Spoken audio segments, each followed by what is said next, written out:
My name's Adam Wood, I'm a 218 marathoner, and I'm trying to qualify for the US Olympic trials.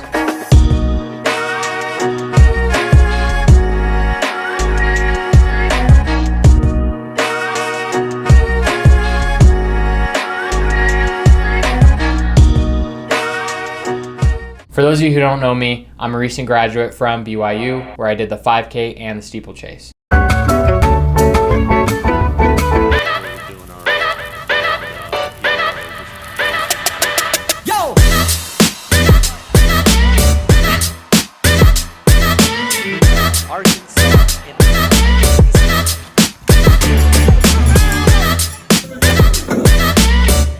Here's a quick recap. The summer after I graduated, I did as most post-collegiate athletes do, and that is give up on their hopes and dreams and get a 9-to-5. And after doing that for about a month, I quickly realized that working a 9-to-5 just was not for me. I did as what any other sane person would do, and I quit my job and went full in on running. I'm out of here. No, I didn't actually quit my job, but what I did do is I did start running again, and with cross country and track being out of the picture since I had no team, I decided to go to the roads. I had a teammate who had just ran the marathon and ran a OTQ, or the Olympic Trials qualifier, and I decided that I wanted to try my hand at that. The OTQ mark is 2:18:00, and that is 5:15 pace 4, 26.2 miles. Is 5:15 pace 4, 26.2 miles. So it's safe to say I had my work cut out for me. And the marathon I had targeted was the California International Marathon, or CIM. And that year it was the US Marathon Championships. Salute the flag, get up. So with my marathon picked and 12 weeks ago, I got to work on my first marathon build ever. And I would like to say that it went perfectly. Mileage ran, workouts hit. But unfortunately, it went quite the opposite.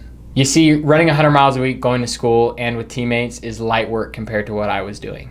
I was not only doing the exact same thing as I was before, but I was working 40 hours a week.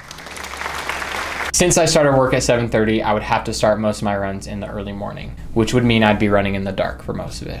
And on top of that, we had a 4-month-long winter here in Utah, so the conditions were not ideal. You don't know me, son! Get it! Hey! But I did manage to make it to my marathon in one piece. And to be honest, the last couple weeks leading up to my marathon, I was tired and ready to be done with running altogether. But when I got to the starting line, I quickly remembered what it was like to be racing, and I was ready to go. And I ended up running a 2:18:37. So just 37 seconds off that Olympic trials mark, a little over a second per mile, and less than a second per kilometer.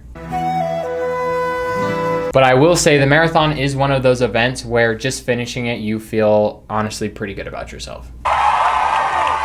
And after that experience, I was super excited to have another go at the marathon distance. And so 4 months later, I would be running the Grandma's Marathon in Minnesota. Long story short, I ended up dropping out of that marathon. It just was not my day, and I was not feeling good.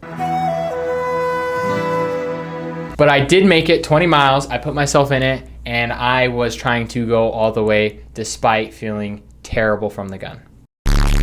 But a good thing that did come out from that marathon build was I started a TikTok and I started an Instagram, and they grew like crazy, where I would just post my running content, workouts, and just whatever I felt like. So now we are on attempt number 3. I'm running the McCurdy Micro Marathon on October 14th in New York. Salute the flag. This marathon is made specifically for people trying to go for the OTQ. They'll have pacers, bottle support, and everything someone would need to run their fastest marathon. And I'm starting a YouTube channel where I'll be posting my running content and giving you guys a peek into my build.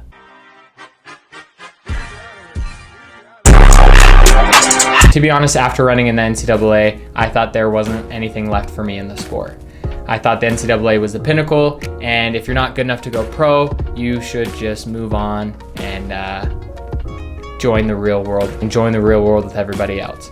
But after my last couple marathon experiences and some road races in between there, I have realized that there is a spot for everybody in this sport. So I'm just gonna be getting after it, working a full-time job, but also trying to still get as fit as I can. And thank you for watching.